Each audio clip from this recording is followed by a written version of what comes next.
every year, I think we get this amazing opportunity to celebrate the work that the APF Fellows have done over the last 8 weeks. And it is a very strenuous process, I understand, for all fellows who put in a lot of blood and sweat, working across very difficult hours to complete a research that would otherwise take at least 6 to 8 months to complete. And they put on the heroic feat of doing it in 8 weeks and less.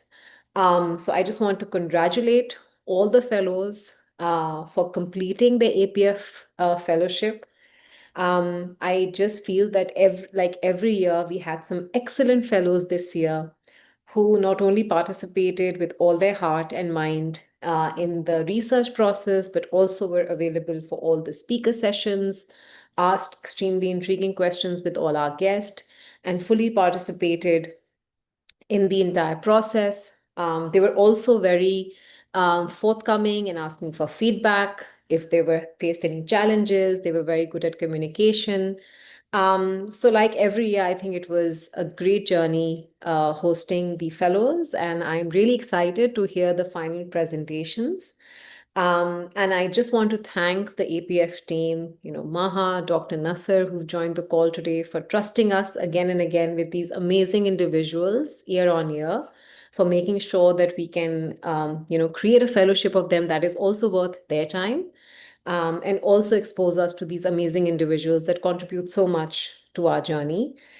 This fellowship is also very important because it is not just these fellows, but also it comes at a time when we're hosting our Sehat Kahani local internship or fellowship as well. So I think there are a lot of cross-learning opportunities between the fellows, and even the interns really enjoy their company, their questions, and the opportunity to interact with them. So I hope that the fellows had a meaningful time in the fellowship. I'm looking forward to hearing about their experiences.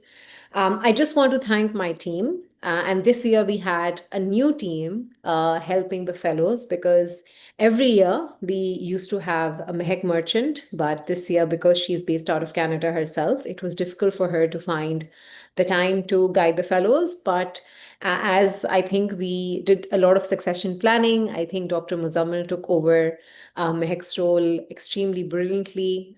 He's a research guru himself, so I think he was the excellent person to help the fellows achieve their research targets. And I just want to also mention my team members. So Soleha, who's our mental health manager, who was the buddy of one team of fellows, and Dr. Ehsan, again, a new member of Sehat Kahani, who was also a buddy for for the other fellows, and help them achieve their targets and resolve any queries that they have. Also, these team members helped us arrange speaker sessions, making sure that all the emails went out, all the communication went through. So I'm just very thankful for everyone who took out time. And last but not the least, Mehreen, who was our doctor network manager, who is not joined today, but she, I think, was very essential also in making sure that all the meetings were aligned. So thank you to my team. And this year, I think Dr. Ifat Zafar Agha, I took a lot upon her as I was traveling to look after the APF fellows. So I just want to thank my own team as well as the APF team for making this possible. And I would now hand over to Ifat to share her experiences about the fellows. And then I also want Muzammil to share a few words in the time we have, to share his direct experience of doing a research with four of these young individuals.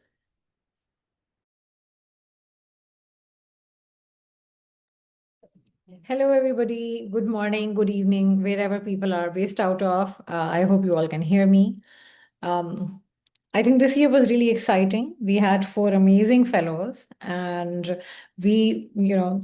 research has been, something which has come out of immense passion in the last 2 years, and from implementing a lot of work on ground and not having a research department, and then finally setting up a research department, to being in a position where, alhamdulillah, today we have around 8 publications, 8 researches already published, and around good 6 to 7 researches in publication processes. I think we have come a long way as an organization in terms of developing our research portfolio. And I think APF has played quite a really strong role in helping us strengthen this department further, because even today it's a one-man army. Muzammil is our main soldier, leading the research department. And Alhamdulillah, when we tell people that we've had around 8 publications in just a small time of 1.5 year, people generally think that there's a huge team working behind. But, one person with the support of the APF fellows, the current ones as well as the past ones, I think we've been able to achieve quite a lot. So I think, first of all, really thankful to APF for trusting us with this amazing opportunity. And I think the 4 fellows that we had this year uh, did 2 really exciting projects. One was based entirely on WASH, and one was based on vector-borne diseases. And at Sehat Kahani, we work a lot in low-income communities, and these are challenges that we see on a day-to-day basis. And I think despite them being so far away, not only were they able to really understand the challenges, develop the questionnaires, facilitate the team in terms of data collection. And I think this is a research, and you'll listen to the presentations right now, but these are researches that we will be continuing in terms of data collection, and we do intend to get it published in proper journals. And we would love to have the fellows as well as APF a part of that process as well. And it couldn't have been possible without all of you. So I think the teams worked very hard in terms of developing the questionnaires. We understand Urdu is not the main primary language, but we also got them translated. Then, communicating with the teams, and then rolling the data collection in process, and then, building the entire discussion, the results, recommendations, and the presentation. I think they've done a really good job. And I think, again, we also, on our part, really try to kind of highlight all the positives that happen in Pakistan by arranging, exciting speakers. So, for example, one of our speaker, Dr. Zafar Mirza, is a ex-health minister, and he comes with a lot of experience in terms of universal healthcare coverage, in terms of primary healthcare. Then we also had Jahara. We thought of giving a different flavor apart from just healthcare, but how does the startup ecosystem work in Pakistan? So that was also a flavor that we wanted to give. Then Dr. Shehzad, who is the dean of the Health Services Academy. So we also try to really give a mixed flavor to the fellows in terms of all the positive work that happens in Pakistan, which you don't get to see a lot in the mainstream media. And I hope the fellows will take these learnings with them, and have the passion to serve Pakistan more in the future, inshallah. And I think with this, thanking all of you, I would move forward to Muzammil to please share some thoughts about how you felt in leading this, and your experience. Once again, thank you, everyone.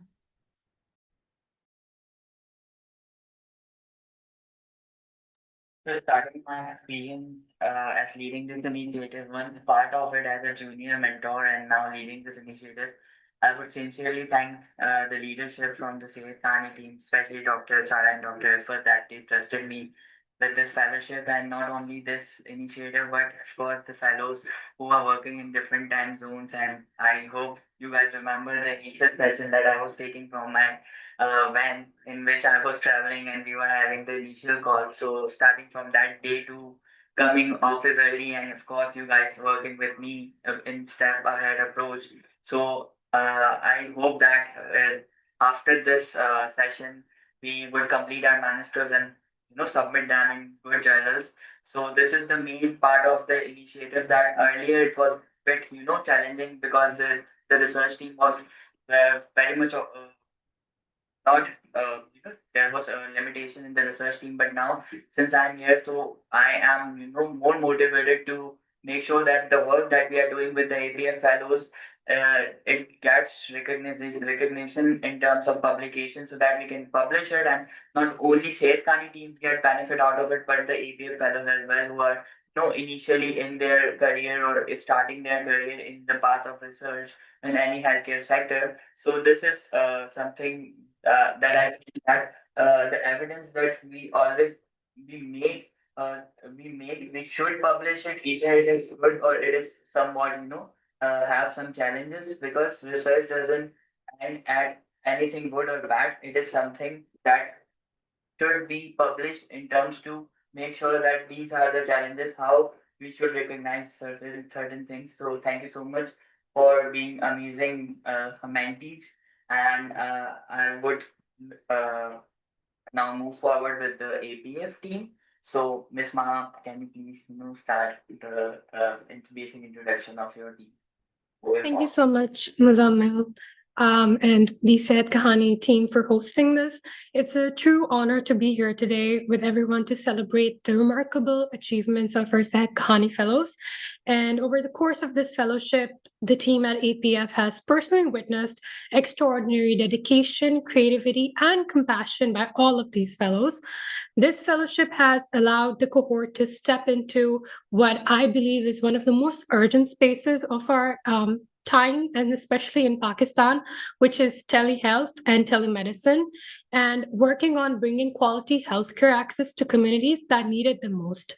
The fellows embody the mission and the belief of both APF and Sehat Khani, and have shown through their work that technology, when coupled with compassion and determination, can transform lives and bridge divides amongst rural and urban, privileged and underserved. At APF, we are deeply proud of our partnership with Sehat Kahani because together we have created a platform that not only trains future leaders, but also demonstrates the power of innovation in solving challenges on the ground, which is a core mission of all of APF's fellowships. The Sehat Kahani Fellowship is APF's only fellowship in which the fellows and the host organization work in completely different time zones.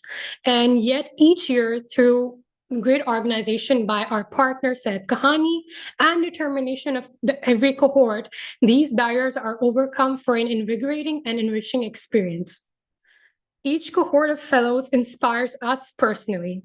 They finished the fellowship, like Dr. Sarah mentioned, in a very limited time, but in these short 8 weeks, they gain new skills and a renewed sense of purpose and responsibility.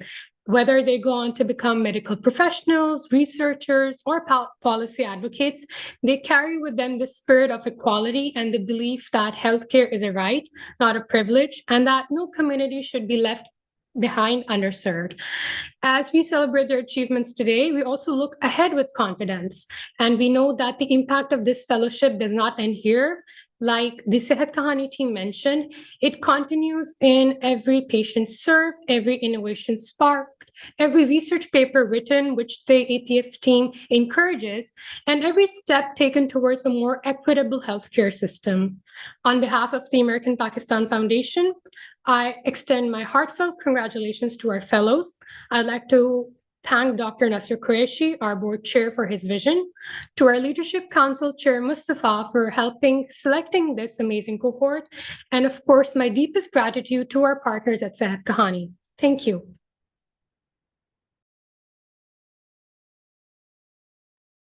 So, I would really appreciate some comments from Dr. Nasser, and then we can move towards the presentation.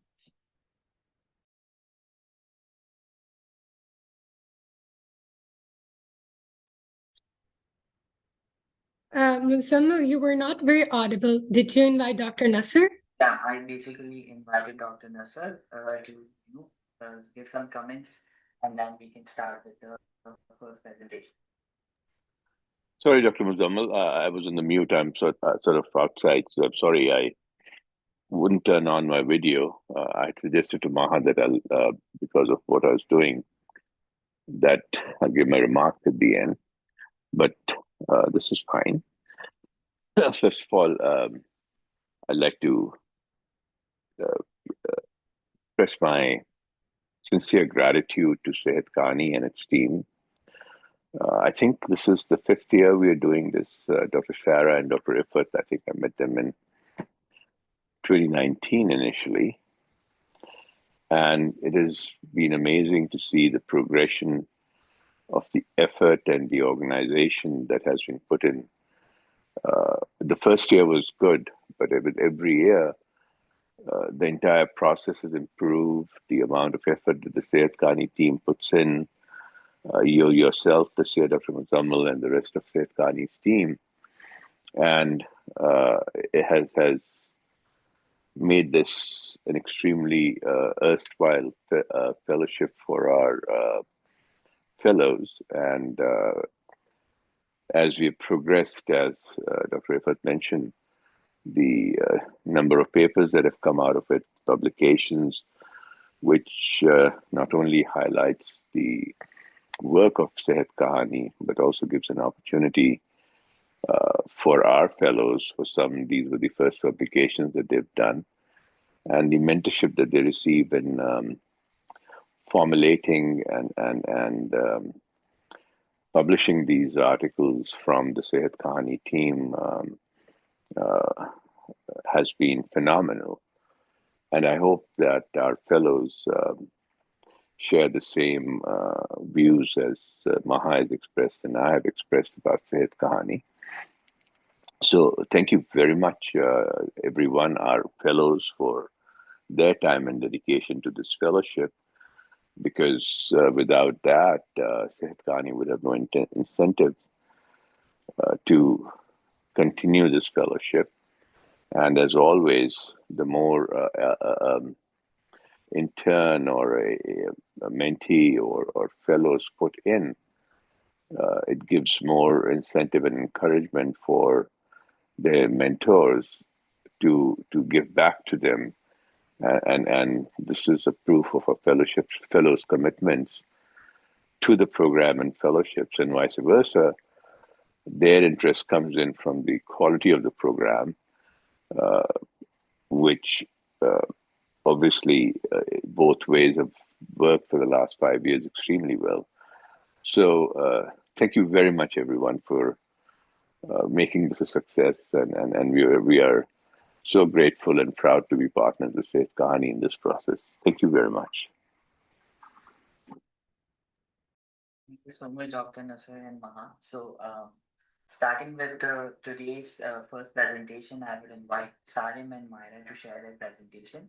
You guys have 10 minutes to explain us to all the findings and presentation related all the stuff in the 10 minutes. And I would advise you guys to share a PDF version because it is easier to manage in terms of sharing the presentation. So, please.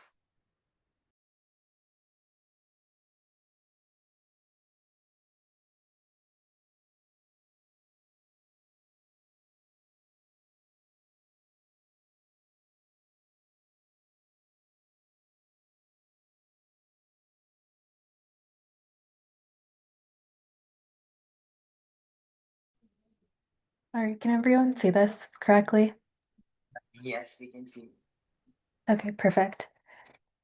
So over the last couple of months, with the help facilitated by the Sehat Kahani team, Saram and I worked on a cross-sectional study investigating the risk factors for vector-borne diseases in Sindh. So to give a little bit of background, the vector-borne diseases that we worked on were dengue, malaria, and chikungunya. And these are classified as anthropogenic vector-borne diseases in which humans become the primary reservoir of infection following a zoonotic spillover event. And so essentially what this means is an animal that's infected, if a mosquito bites that animal, it can transmit that disease to a human. And once there's enough infected humans in the population, and their specific conditions, it could just become a human to vector to human cycle. And so the most common vectors are mosquitoes, and dengue and malaria are endemic in all of Pakistan, although widespread chikungunya outbreaks are concentrated in Karachi. So continuing on with some more context, floods are a major concern in Pakistan, and stagnant water serves as the primary breeding ground for these mosquitoes.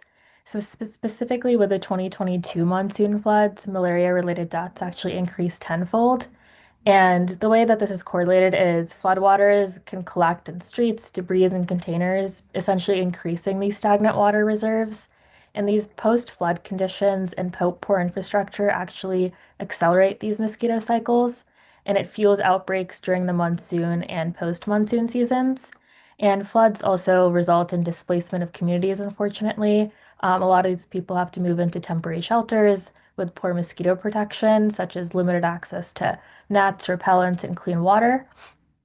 And these floods also damage the water supply and the sewage and waste disposal systems, which again increases human contact with these environments, resulting in a higher risk of getting a VBD.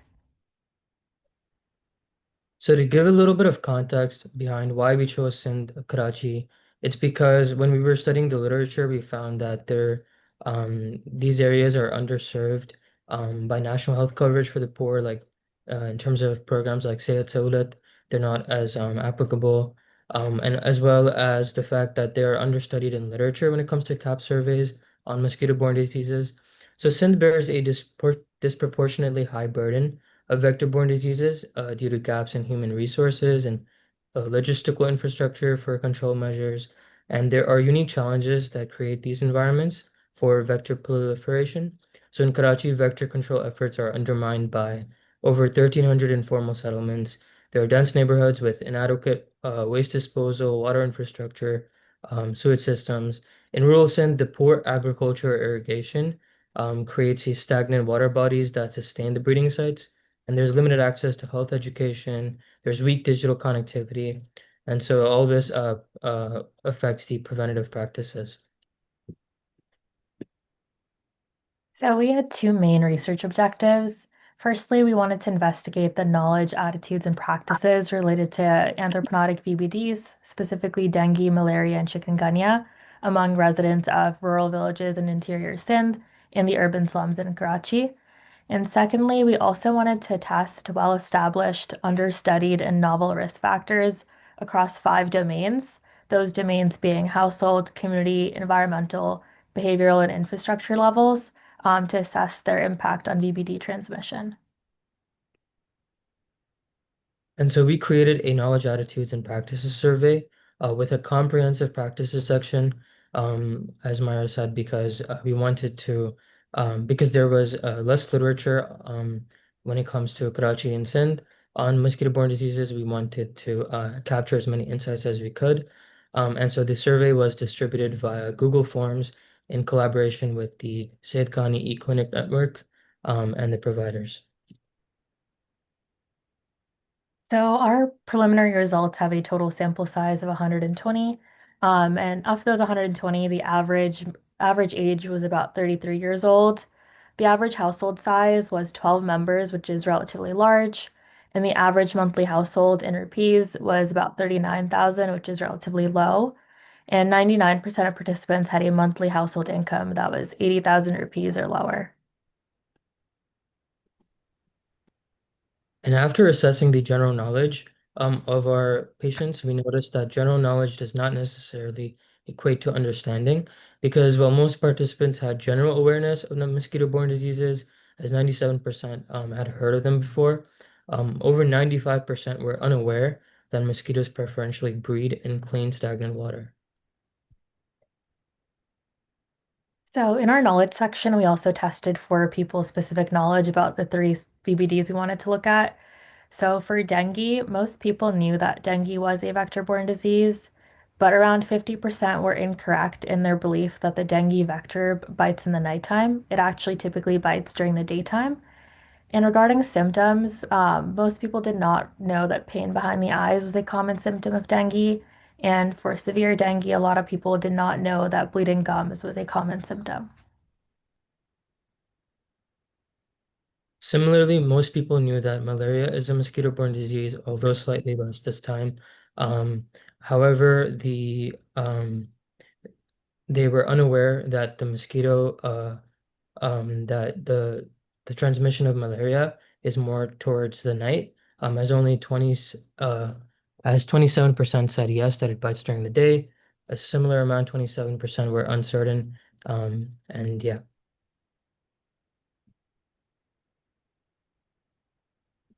So for knowledge about chikungunya, most people did know that chikungunya is a vector-borne disease. However, 23% were actually uncertain, and around 40% knew that the mosquito that spreads chikungunya bites during the day, and 40% were uncertain, so that was pretty split. And nausea and vomiting was not known to be like a very common symptom of chikungunya. So when it came to the health education, the two most common sources of health awareness messaging were social media and TV, and the least cited source was government awareness campaigns. Although over the last 2 years, nearly 90% did receive some sort of awareness.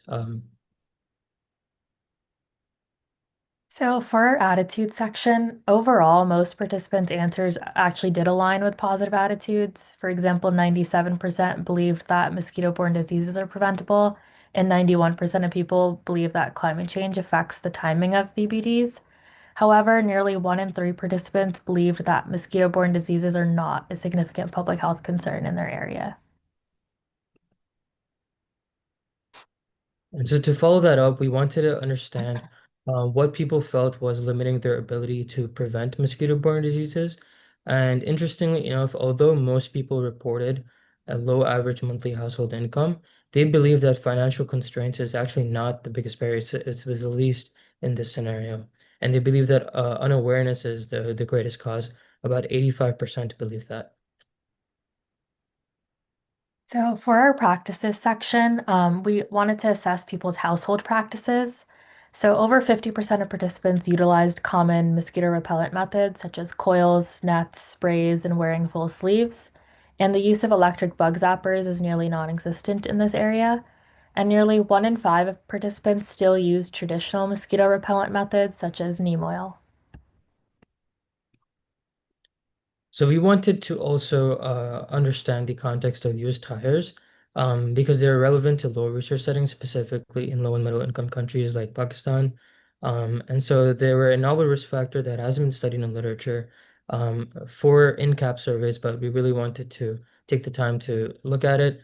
And it was interesting because this is relevant to at least our population because nearly 1 in 4 participants may be at risk for VBD due to close proximity to use tires, with the majority being within 5 minutes of proximity.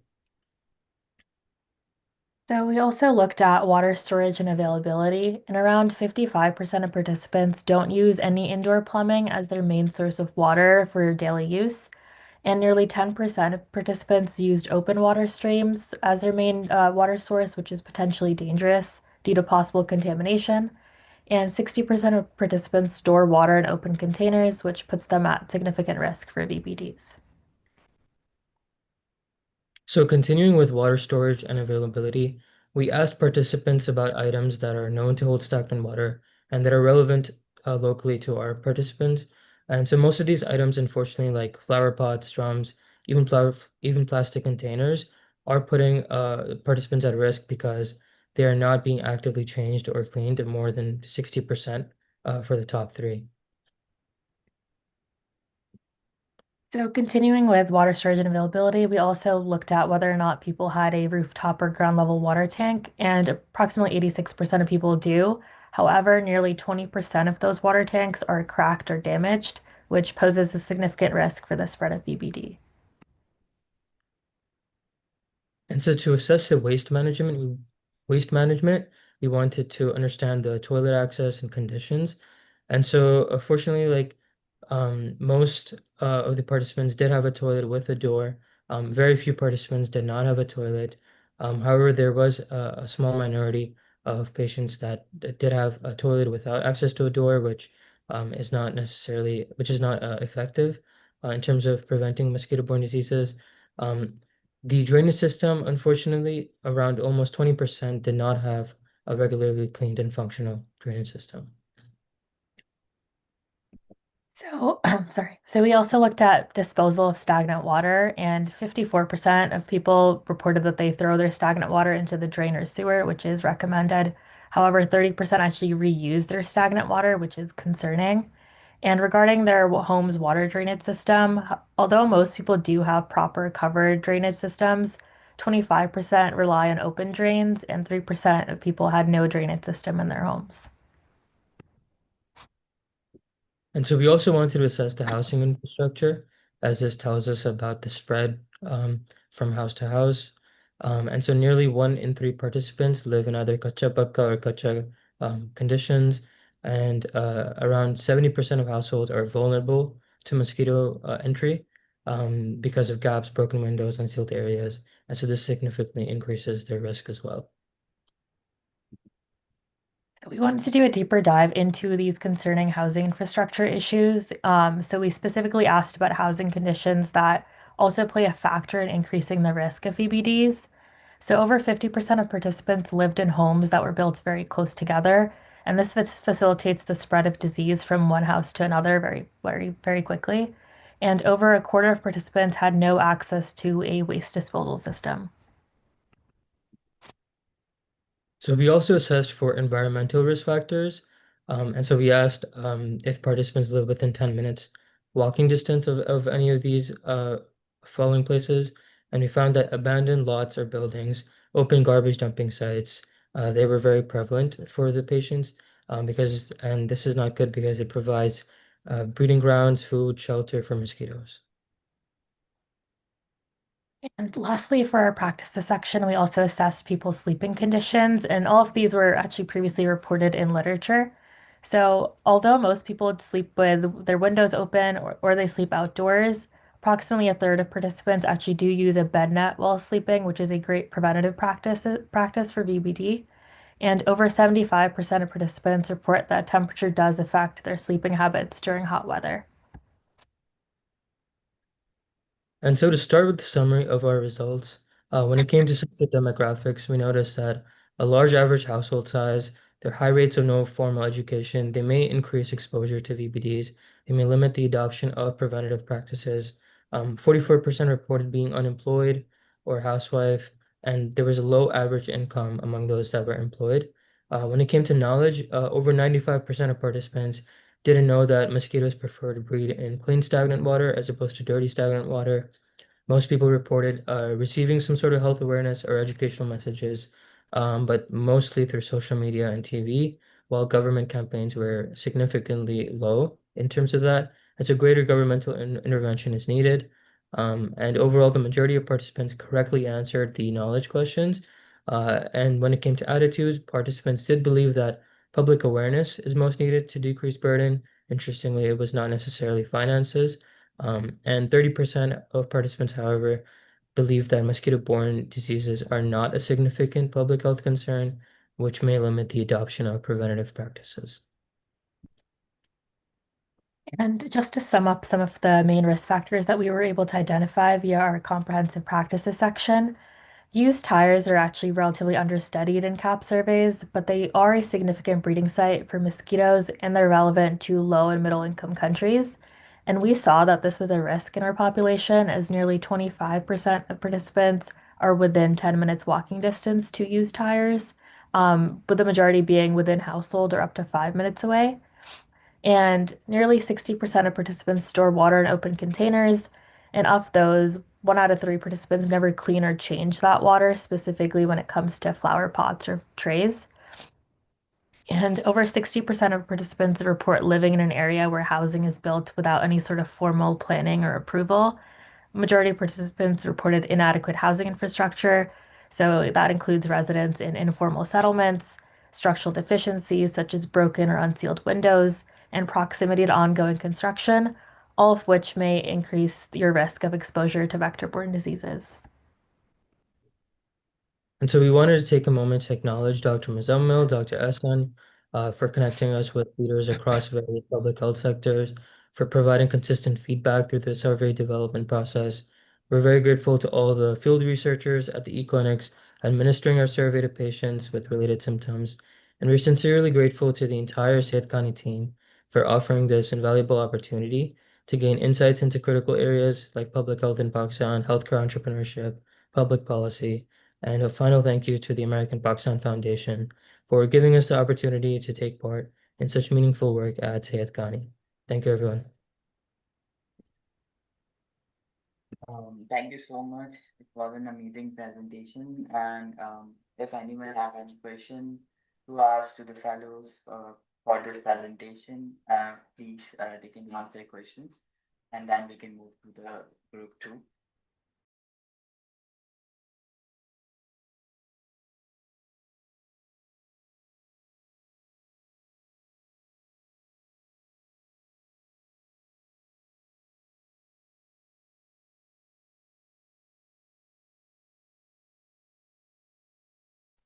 So I had a question. Thank you for the presentation. I think one theme that I saw coming out again and again was even the most basic awareness principles that someone in the country that you are living in would know, the people that you were interviewing did not know about it. So basics about malaria, basics about dengue. There were a lot of myths that you heard also. In your opinion, if you are fixing or transforming the health ecosystem of the country, what recommendations, for example, if I put you today in front of the Sindh health minister, what recommendations would you provide them that can be done as a low hanging fruit? And what, in your opinion, is the longer outcome that you would be aiming for?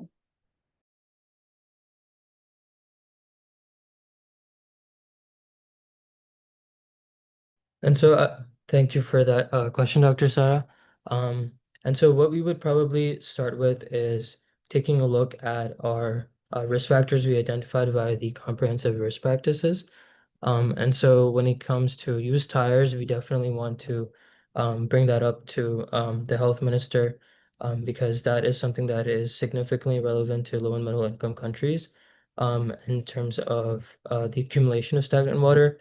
When it comes to informal planning, when there's abandoned lots, for example, too, there's a lot of construction going on with a lot of approval. This may allow the flood water that comes to also sustain some larger pools. And specifically when it comes to floods, the infrastructure is not great in Pakistan. And so as uh, discussed actually during a previous meeting with one of the public health experts. We really tried to figure this out through the internship, and we found that the small scale dams to prevent the larger accumulation of stagnant water is definitely needed. Specifically now in Karachi, as you can see, the floods are very damaging, and this unfortunately can lead to longer term consequences. When it comes to household practices and general knowledge and awareness, we would definitely make an emphasis on the accumulation of stagnant water in open containers in the household level, because that is a significant contributor to VBDs. And so helping people navigate that, as well as knowledge that clean stagnant water is preferred by the mosquitoes. And so it's not necessarily that if something is clean, there's water in a container, it's clean, it's left out, it's okay. It's not actually, because that can definitely affect that. And the last thing would be the adoption of the preventative practices that are not heavily used. If Myra wants to add anything. No, I think that was a great summary, Sarim. Again, just to reiterate, like although most people did have very relatively great knowledge about these VBDs and they had relatively positive attitudes, the kind of misstep was in how they were practicing their mosquito prevention, and a lot of it does unfortunately lead back to infrastructure issues.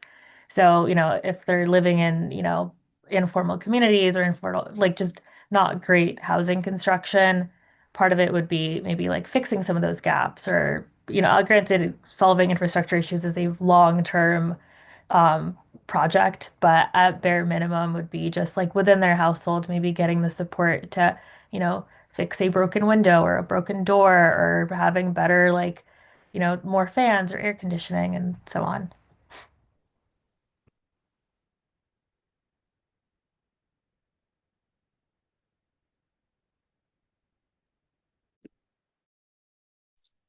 Great, thank you. Um, one more um, one more question as a follow up. What do you think are, in your opinion, gaps of this study, and how can they be fulfilled? So, if someone had to do a follow up study on this study, what would your approach be?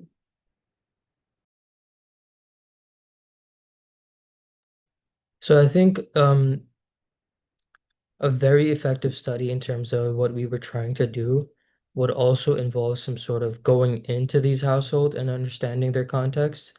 Um, because if we can sort of we can understand the lived experiences of our patients, then we can get a better understanding of the interventions that are necessary for them.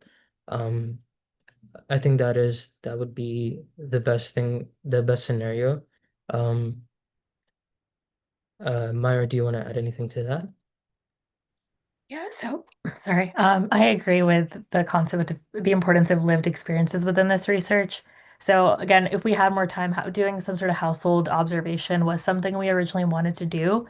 However, maybe in the future, like a qualitative component, like maybe doing focus groups and specifically asking people more open-ended questions to understand, where are there genuine gaps in knowledge that maybe we didn't ask about, or what are the things they need to increase their BBD prevention methods, rather than giving them like a set list of questions or like a set list of answers, just trying to get more deeper into, the issues within this community.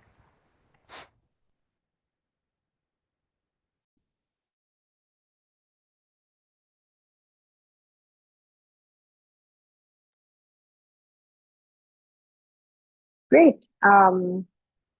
Over to other people. I have a lot more questions, but I'll give the opportunity to other people as well. Thank you. You did great, guys. Thank you. Myra and Aruj, based on this research that you did over the last few weeks, how did it affect your personal behavior, if at all? Living in you are obviously not on the ground and living in much different conditions. I'm just curious if it affected your, behaviors at all. So I think personally, I don't think it affected my like personal behavior so much because we obviously don't deal with vector-borne disease as much in the US. However, I do other work within Pakistan on a volunteer basis. So some of the stuff that I've learned from here, whether through my research or the speaker sessions, has kind of made its way there as well. In terms of exactly like how do we more on a broader sense of how do we understand people's behaviors in especially in these more rural communities, but otherwise like my personal behaviors I don't think have changed that much, but it has just given me more context into some of the issues that people are facing, especially after floods and in more rural communities and urban slums.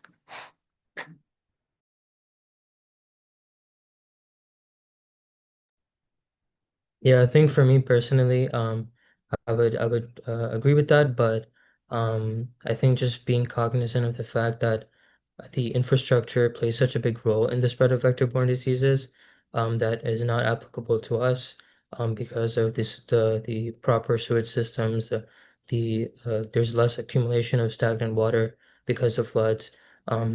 So I think it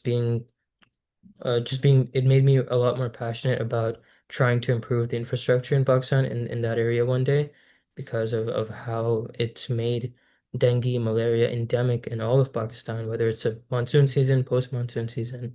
And so I think that's a big thing there.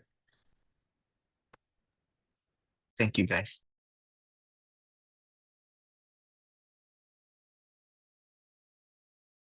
So if anyone has any other question, feel free to ask, or else we can move towards the second presentation.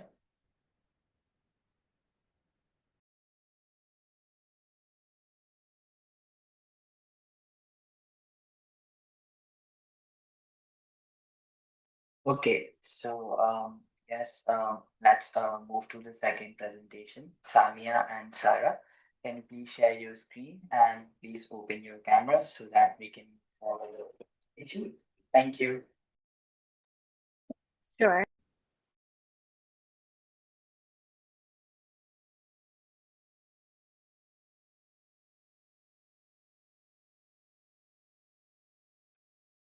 Can everyone see my screen?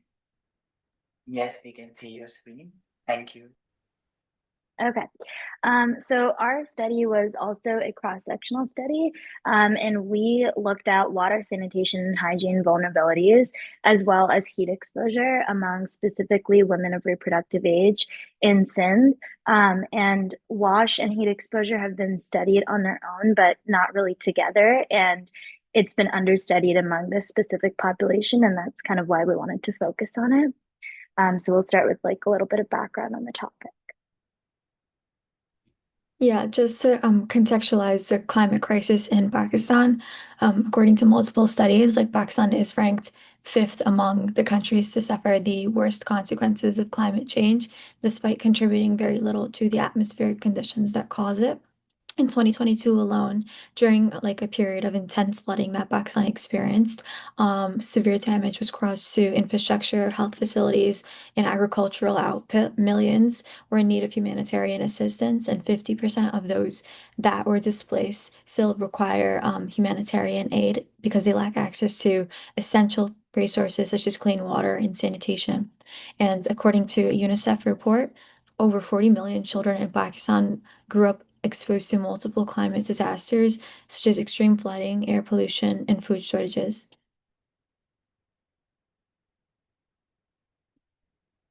And then kind of contextualizing the prevalence of excessive heat in Pakistan and the rising temperatures that we see on growing exponentially on a yearly basis.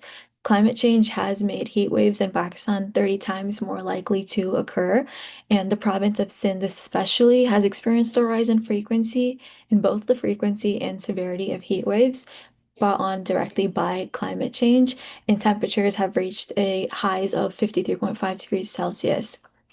Karachi alone reports about 1,500 cases of heat stroke and several deaths daily as a result of heat stroke, and hospitals and health facilities are finding themselves unable to handle the sheer volume of patients that come in with heat-related ailments.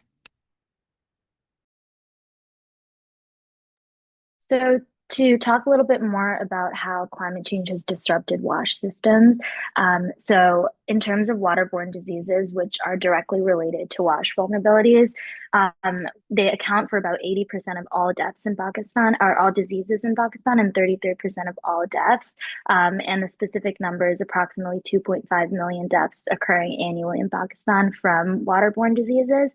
And these can be entirely preventable if we strengthen wash systems. And so the way that climate disasters affect this is related specifically to flooding. And flooding was specifically severe in 2022, but it's an ongoing crisis. And it leads to the unavailability of clean drinking water by affecting sources of natural and artificial water.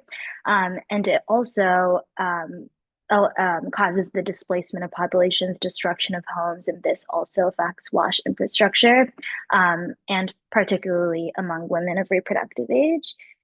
And so why did we focus on women of reproductive age? So currently, there are about 60 million women of reproductive age in Pakistan. This is defined by the WHO as ages 15 to 49. And this actually constitutes 20% of the population. So it's a very sizable group in Pakistan. Also, Pakistan is ranked last out of 148 countries in the World Economic Forum's Global Gender Gap Report. This was published earlier this summer, and this takes into account things like economic opportunity, education, health, political empowerment of women. And Pakistan's ranked last in that. And so restricted opportunities for women in these areas can make them more vulnerable to climate change. And specifically with flooding, it's been shown to disproportionately affect women, including experiencing more loss of livelihood, more disease, more displacement, and more violence. And they also have the unique challenge of menstrual hygiene to manage during periods of flooding and wash vulnerabilities. So to get into why we did this specific study, so as we mentioned before, women of reproductive age are among the most affected by the climate crisis. We focused in on Sindh because there's limited wash infrastructure in Sindh, and also heat waves have reached some of the highest recorded temperatures on Earth in Sindh, and they've been rising in frequency, as we mentioned before. So that's kind of why we want to focus in on Sindh. And so we thought that one of the ways that we could address these issues is to just kind of research what are the wash vulnerabilities that people are facing, that women of reproductive age are facing in Sindh, and also what kind of heat exposure do they have, and how does this relate to their health symptoms and outcomes as they self-report. And we used Sehat Kahani's e-clinic model to assess these by filling out a survey among patients in the e-clinics in both rural and urban areas of Sindh. So we really had two objectives with this study. One is to assess washroom vulnerabilities and heat exposure among this population, and two was to examine health implications of those indicators. So our methodology, we first developed the tool. So this was a cross-sectional study, and it was a mixed method. We had both quantitative and qualitative questions. We did this in collaboration with the Sehat Kahani research team. We then trained the eClinic staff on how to use the questionnaire. And then they began collecting responses from patients who met eligibility criteria, which for us was women ages 18 to 49. We excluded 15 to 18 because they couldn't provide consent for the study. And then we analyzed the data. So preliminarily, we analyzed the quantitative data, and then we used kind of a thematic analysis to analyze the qualitative data. So we're just going to go ahead and highlight some of the key demographic characteristics that were of interest. And as Sarah mentioned previously, the survey was limited to people of the ages of 18 years old to 49 years old. And we saw like the highest percentage of respondents were of the age category of 34 to 41 years old, followed by 26 to 33 years old. In the types of patient registrations, i.e. the people most likely to respond or be willing to answer our survey were follow-up patients, with a 62.8% of participants being follow-up patients as opposed to new patients who hadn't previously used the Sehat Kahani telehealth platform in the past. And then the majority percentage of our respondents also identified their primary occupation as being a housewife. In the education status, the greatest percentage of respondents identified with a secondary education status, with the second greatest having no education, followed by a primary education, and the least level of education was a tertiary education, which quantifies a bachelor's, master's, or PhD. And then most of our respondents were married, so that's at 85.1%. And the greatest percentage was 1 to 3 children that they had, which was 48.8%. The greatest percentage of respondents spoke Urdu, followed by Pashto, followed by Sindhi, and then the least percentage spoke Hindko. And then primarily the respondents were of the Islamic faith. The residence type, there was a spike in the volume of patients that lived in urban communities. So 52.1% of the residents did live in urban communities as opposed to rural. And a large percentage of them did live in a family setting of some sort, with the greatest percentage being around 6 to 10 members of a family. So that was 55.5%. And then monthly household income, the greatest percentage was around 20,000 to 39,999 PKR.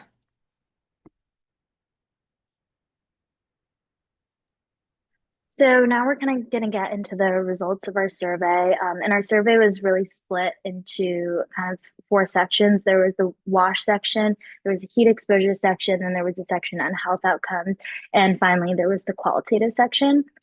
So specifically for water, so we asked how far do people travel to get to water, and actually the majority of people travel less than 0.5 kilometers, but there is about 25% of the population that has to travel more than 0.5 kilometers to access water, meaning they don't have it available in their household. And then we kind of asked a little bit open-ended, how often do you go without access to an adequate clean supply of water? And this was a scale, 5 being always and 1 being never.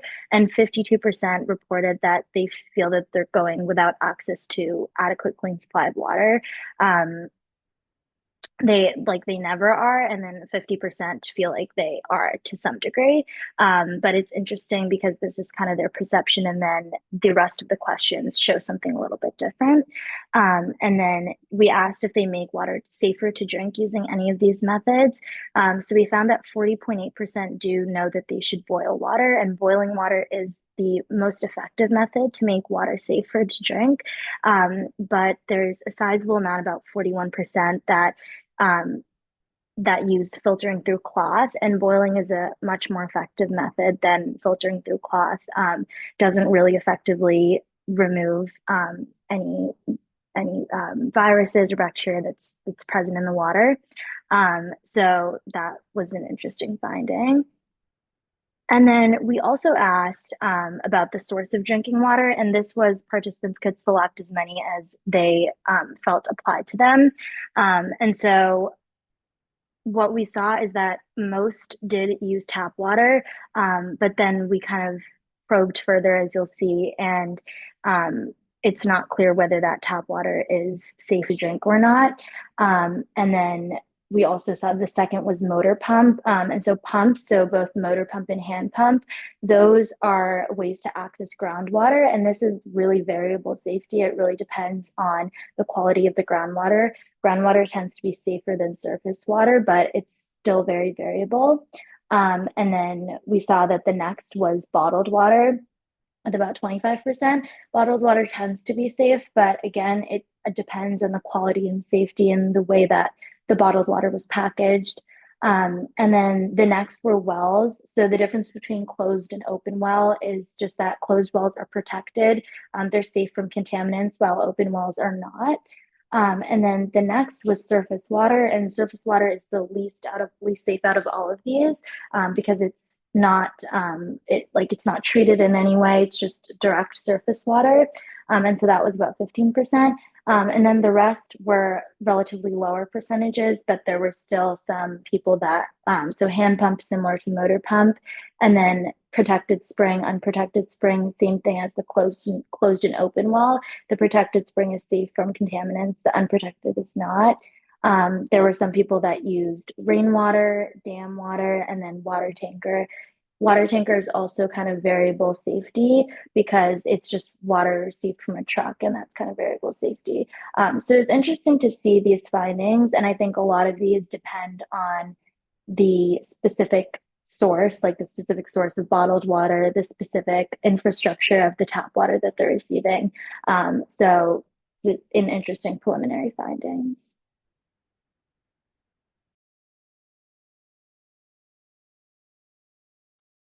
And then for sanitation, we asked, for example, what type of toilet do you and other members of the household use? So the majority did respond that they use the flush toilet connected to a drain, with the second largest percentage being a latrine, and the third largest being a flush toilet connected to a sewer system, and then the second, which is a mere 2.5%, employing open defecation. When asked if members or participants share a toilet with other households, a majority replied no, while a 40.5%, a sizable amount, did reply yes. And then in terms of how many households they share a toilet with, a majority did apply that they do not share a toilet with other households, while some did reply that upwards of 2 to 3, with a mere amount replying that it was 6 households that they were sharing a toilet with. And in terms of sanitation continuing forward, when we asked, does your home have a sewage disposal system? A large percentage did reply that yes, they do have a sewage disposal system that they're able to use. And then one asked if they knew how they should dispose of used diapers or waste from children under 5. Many did reply. A large amount did reply that they dispose of waste, such as diapers, for children under 5 through a garbage system, while others did reply that they employed open disposal. Some did not have children, so it did not apply to them. Others said they disposed in drains, and then a small amount used other methods. So now getting into the hygiene questions. So we asked generally how many days a week do people bathe and shower? And this was a pretty positive finding. Like we saw that a sizable amount showered more than 3 days a week. But it is kind of interesting to consider whether the water that they're bathing with is clean or not, and whether they're using soap. We asked, do you have access to soap? And about 92.6% say they do have access to soap. but it's not clear whether they're using it all the time. And then at which of these times do you wash your hands with soap and water? So these 4 times are kind of considered the critical times to wash your hands with soap and water to prevent the spread of disease. So that's after eating, after using the toilet, before cooking, and before eating. And all of these findings are pretty reassuring, especially that after using the toilet and before eating. But the fact that about 30% don't wash their hands before cooking, that can facilitate spread of disease, and then also after eating. And then the last section that we talked about with WASH was menstrual hygiene. This was specific to our population. So we asked generally, how did people first find out about menstruation? And the majority found out through their mother. There was also an option if people found out through a school session, and no one said that they found out through a school session or had any education about menstruation during school. And then we also asked, what products do women use to absorb bleeding during menstruation? And so only about 23% use commercially made pads. 35% use cloth, and cloth can be a safe method to absorb bleeding depending on the type of cloth. Cotton is generally considered unsafe to absorb bleeding. It can facilitate infection, and so 17% were using cotton. And then 22% were using household made pads, and that can be variable in the type of pad that it is. And then this was an interesting finding, and the question that we asked was, do you bathe regularly during your period? There tends to be a misconception and perception in Pakistan that women shouldn't bathe during their period. It's kind of a myth that's been perpetuated through generations. So 43% say that they don't bathe regularly during their period, which again can facilitate infection. And then reassuringly, 86% say that they do know how to use sanitary pads. So that was a reassuring finding. We then went on to assess the heat exposure of the participants. So one of the questions that we asked was, what is the structure of your house? So we gave them the options between pakka, kacha pakka, or kacha. So pakka would be like using manufactured materials such as cement or anything that would be produced and not natural. And then kacha would be something such as mud or stones. And then kacha pakka would be a combination of the two. And then a large percentage of our respondents did say that they had a kachapaka housing. So through this question, we were able to get a gauge of just how much heat they're able to interact with just through their housing infrastructure alone. And then we went on to ask, how many hours do you spend outside each day? And then the respondents, the majority of them did respond that they spend an average of 2 to 4 hours each day. And then in conjunction with the question, did you work in the sun last month? Which we bared in mind that it was the peak heat season. A large percentage, a majority said that yes, they did work in the sun in the last month. So then in terms of heat exposure going forward with that, we asked whether or not the respondents had cooling devices available to them as they worked. And reassuringly, yes, 64.8% said that they did have fans available to them while cooling. But it is disappointing to hear that the second largest percentage of participants did not have cooling devices available to them, followed by the smaller category of 14.5% of participants having a room cooler, while only a small 2.5% had air conditioning available to them. And then in terms of getting information about hot weather, it was kind of a mixed bag between family and friends, because it was an equal percentage between family and friends and television, with the second highest percentage being just the internet in general, while others employed newspapers, mobile, or they didn't receive any information at all.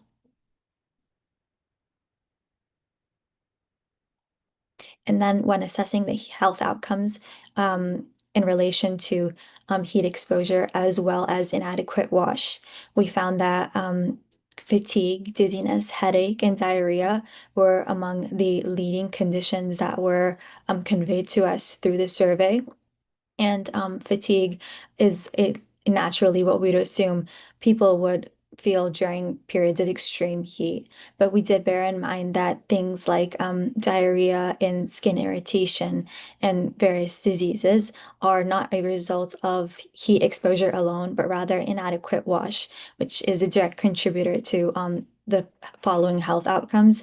And we did bear in mind also that things like heat stroke and hot flashes and heart diseases are of a lower prevalence, not because potentially that they are less prevalent, but people aren't able to identify them as easily as they are fatigue or dizziness. Yeah, and just to add on that, like these are also self-reported symptoms. So like Sonia was saying, um, it would be interesting to compare this maybe to like clinical data and see kind of the difference. So yeah, I just want to mention that. And the participants could select as many as they wanted for this. We then went on to do a second part of the study. So the previous slides you were seeing was our quantitative survey at play. So this is a qualitative thematic analysis. So essentially what we did is that towards the end of the survey, we included open-ended survey questions so that women felt free to share their own lived experience using the terminology of our first group. Then we read through like the responses that were given to us and we grouped the responses into key themes. So we identified repeated concerns or common coping strategies, and then we put them into categories and subsequent subcategories. So for example, and then we included representative quotes from the participants themselves. So for example, water availability and quality, people cited poor perceived water safety, so they didn't think the water was safe. One participant said it was very unhygienic, while another one said that rainwater collects and causing mud and filth. So it's expressing genuine concern as to the quality of the water that people are using for sanitation and or consumption purposes. And then another example could be extreme heat. So they cited having a baseline knowledge on coping with extreme heat. So participants did say things, for example, like one should not leave the house unnecessarily, and if going out is necessary, a wet cloth should be placed on the head, or don't go outside at all and drink water. So they did express a knowledge that in times of extreme heat, these cooling methods are critical to ensuring more healthful outcomes and ensuring safety during these hazardous times. So in menstruation also is important to note as well. So people did cite that they experience physical and mental stresses related to menstruation. So people cited a lack of motivation to do home chores, a loss of appetite, and a willingness to take rest. And then they also cited Zani Uljan, which is mental stresses as well.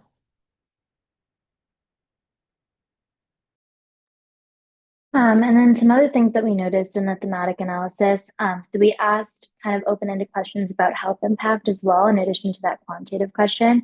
So in terms of wash-related symptoms, we found that people kind of realized that stomach pain, diarrhea were related to wash vulnerability. Someone also said water scarcity leads to dizziness. And then in terms of heat related symptoms, people cited headache, sweating, fatigue, body pain, loss of appetite, low blood pressure, dizziness as related to heat. And then in terms of infrastructure, we kind of asked what was their perception on wash infrastructure and health infrastructure. And so in terms of water infrastructure, a lot of people did say that the water supply is poor, there's no piped water available. And then in terms of health facilities, this wasn't actually something we asked about specifically, but it was something that people mentioned in their responses is that health centers are far away, we need better health facilities, and we have to rely on small community solutions. And then also we noticed a repetitive concern about poor access to electricity, saying there's problems with electricity with heavy rain causing brownouts and blackouts. And this can directly impact heat exposure because of then you're looking at not as much room cooling or fan use or air conditioning.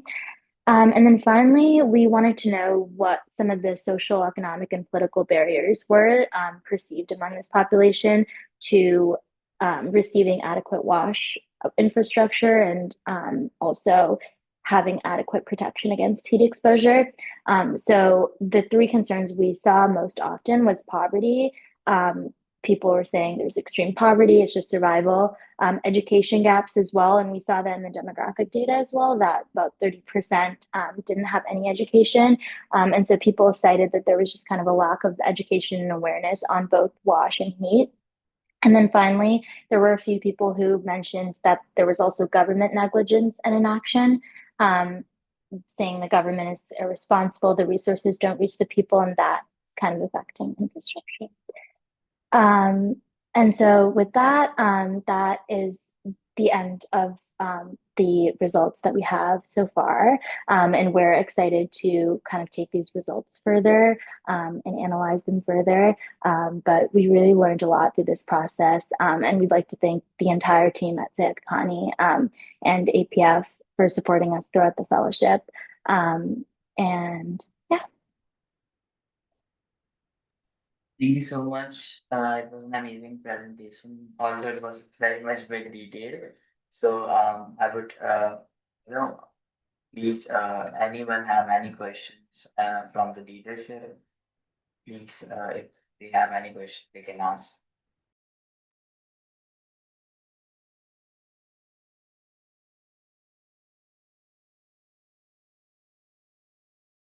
I think on the same lines,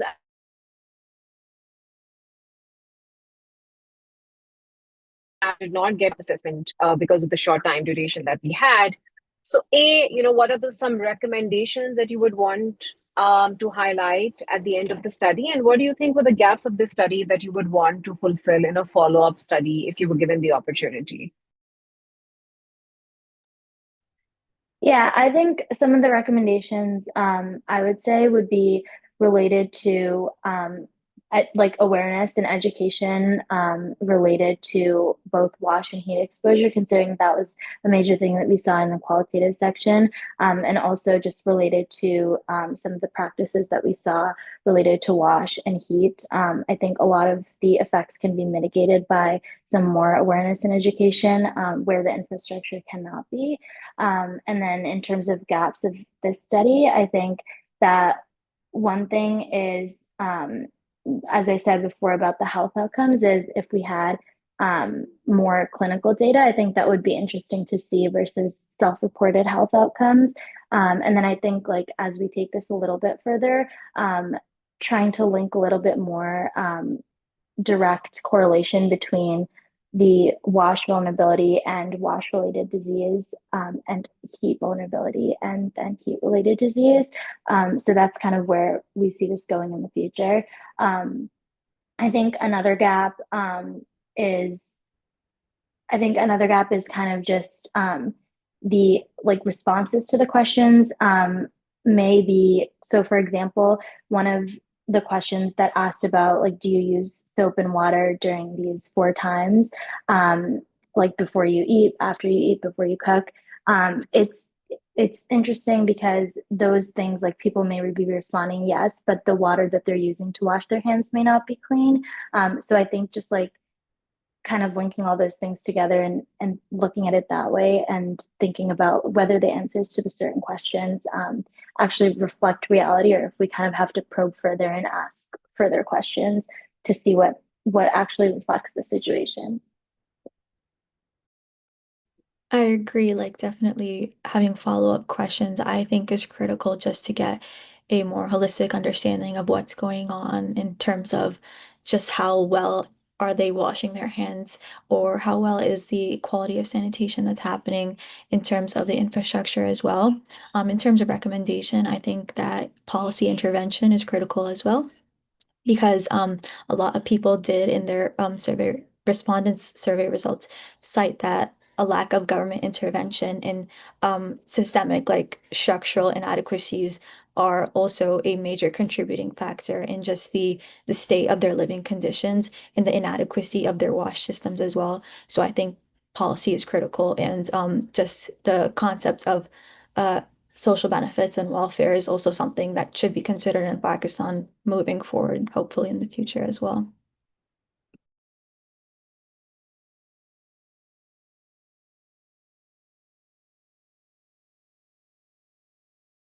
Yes, there is some connectivity issue with Dr. Sara. Um, if anyone have any questions beside this, please, they're welcome to ask the question.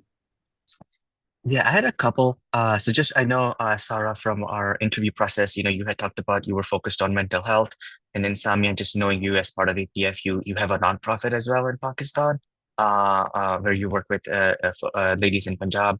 I'm just curious how this research that you did and this experience helped add another dimension to those endeavors that you're working on outside of APF. Yeah, I think my interest in mental health does really kind of tie into a lot of this, especially related to the questions we asked about menstruation and heat exposure. Just because a lot of people did notice, especially in the qualitative section, that heat stress was related to kind of mental stress in addition to physical stress. So it's an interesting thing to explore further and to understand in the context of this population, women of reproductive age in Sindh. And then in terms of related to menstruation, a lot of people noticed that obviously during menstruation, they're also experiencing mental stresses, and those mental stresses are kind of exacerbated by the fact that they have to continue to work and do things and don't really have the ability to kind of take a break.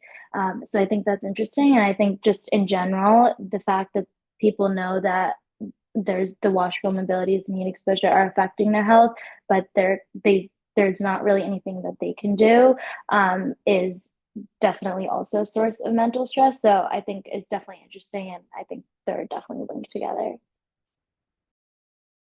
Yeah, just adding on, just from my experience in working in Punjab, I primarily like dealt with women that were homemakers primarily. So it was kind of very interesting to see people who had jobs in addition to household responsibilities and how they juggled the two in a inadequate wash systems, in addition to having like additional set of responsibilities in response to living in these disaster-stricken regions as well.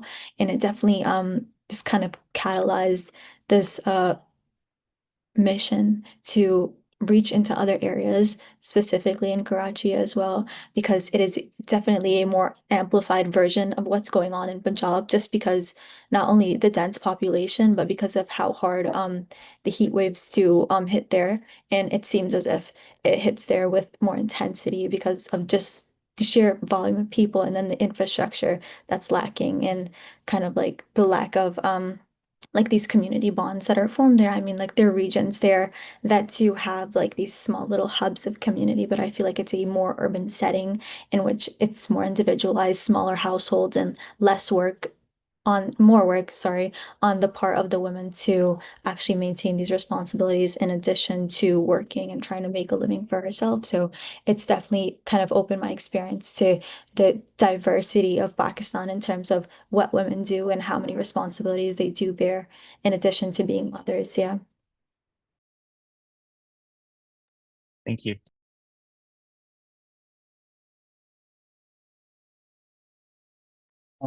Thank you so much,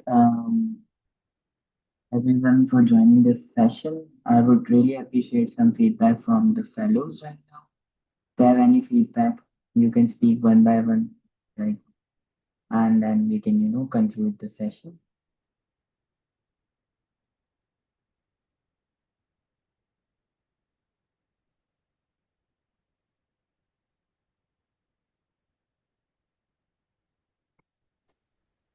Yes, I'm very excited to hear the fellows' experience. So, if you guys want to share, and I think you should take these last 5 minutes to share your experiences also.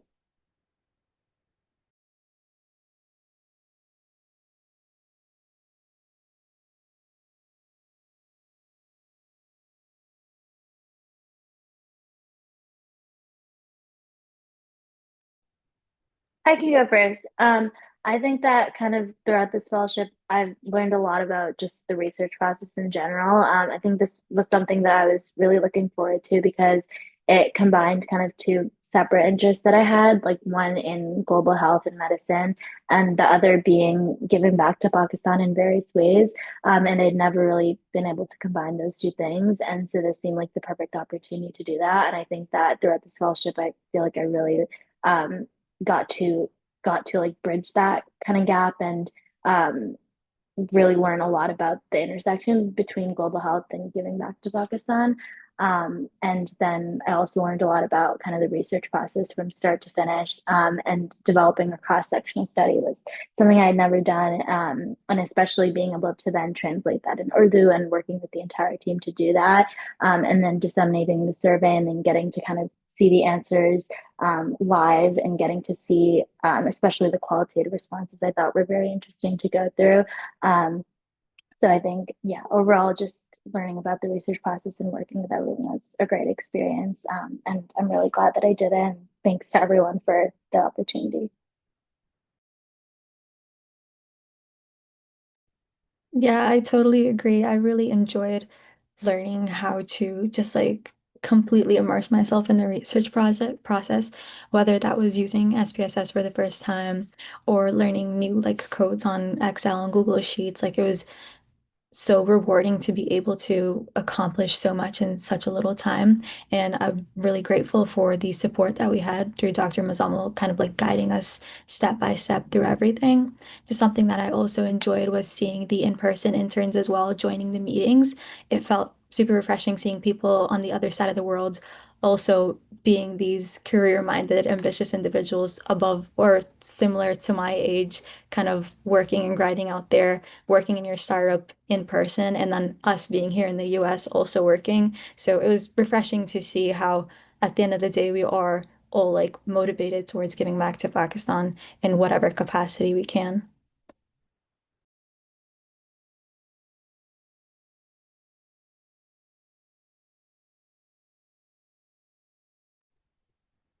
I think I could also echo that it was an incredible experience just being able to give back. Growing up in Nazmabad, this was incredible to just do something uh catered to Karachi and interior Sindh. And although it was not it was interesting learning about like the specific policy challenges, like the Sehat Sahulat not being as applicable, as well as from the speaker sessions, learning about interventions that are possible, like the small scale dams, and just gaining so much knowledge about so much beyond just healthcare. Um, that was an incredible experience, and the research itself was amazing. Being able to develop a survey, I think working with Myra, working as a team, we were able to uh, have so much more impact than if we worked alone. And I think that was amazing. And of course, Dr. Mazama was there every step of the way if we ever needed. And so big thanks to him and big thanks to everyone at Sehat Kahani for that. Just to echo what literally everyone else said, I also looked forward to this opportunity for a while. I think the opportunity to, do something like independently in Pakistan, especially as like someone that's still in training and not very well established in their career yet, is such a unique experience. And it's something that I've always kind of wanted to do in terms of like working global health, specifically within Pakistan. So I'm, forever thankful for an opportunity like this. And also it was really great just, learning and meeting everyone on the Sehat Kahani team, as well as all of the speaker sessions that they brought in, and all these really fantastic people doing such amazing work in public health in Pakistan, echoing some of the same issues that like I've always thought about or seen in Pakistan, but also learning how can we, genuinely like make a difference together.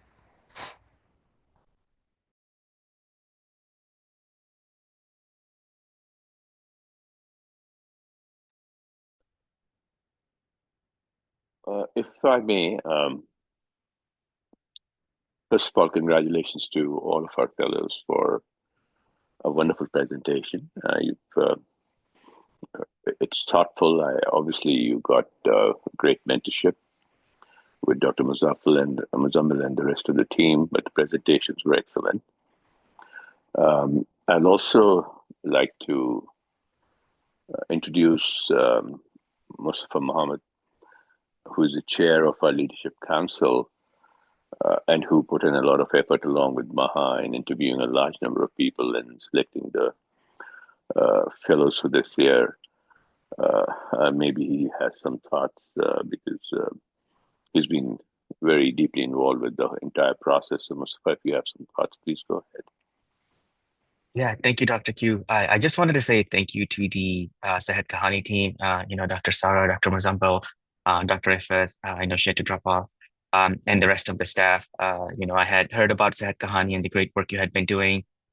This year's the first year I was really actively involved in selecting candidates, and learning, and through that I learned more about the process that Sehat Kahani goes through, and the knowledge that Sehat Kahani is able to embark on the fellows. And I'm really appreciative to all of Sehat Kahani for the work they were able to allow APF Fellows to do.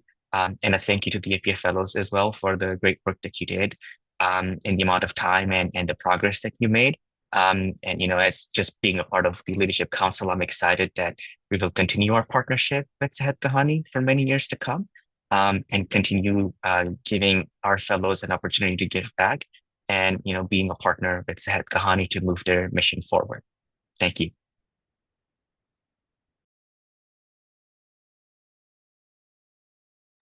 Thank you. Thank you. It was lovely meeting you. And thank you for putting in all the effort in selecting these amazing individuals for us. Thank you, Dr. Nasser and Maha, for trusting us with these great fellows year after year. And fellows, I think you've done a tremendous job. I mean, every year the quality of the presentations and the project is just growing far and beyond from last year. So I just want to thank all of you for all your commitment over these 8 weeks. And, you always have a home at Sehat Kahani. You have a trusted partner. And I wish you keep continuing your work with us. You develop your manuscript so that we can officially publish it as well. Unfortunately, I have to run for a meeting, which is at 6:30 and I'm late. But thank you very much, everyone. It was truly a pleasure, as always, hosting these fellows and working with the APF Foundation. Again, I just want to thank my team also for putting this through. And inshallah, on for the next year. Thank you, guys. Thank you. Take care. Thank you all. Thank Thank you. you. Thank you. Thank you so much, everyone, for joining. And I hope we have to conclude this session. The presentations were amazing. And of course, we are looking forward towards the manuscript in the next few months. And we are expecting to start working on the manuscripts in the end of September, since we are in the data collection phase right now. We have reached a good number of forms in the VBD topic. So we are now working on the wash. Once we get the data properly inclined towards the research objectives and all, then we will start working on the manuscript. So thank you so much, everyone. I hope, Dr. Ifat, any closing remarks from your side? I think, very excited to close these researches and look forward to obviously continue with the data collection, and always, excited to work with APF as the city will meet again, inshallah, for the next year's fellows. Take care, everybody. Take care. Inshallah. Thank you all. Thank you so much, Dr. Ifat, and thank you so much for joining at a very early morning in the US. I understand it. So thank you so much. And I hope that we would be in the communication together for the next steps in the research. And take care, and Allah Hafiz. Thank you, Allah Hafiz. Thank you. Allah Thank Hafiz. you. Allah Hafiz, everybody. Allah Hafiz, Dr. Ifat.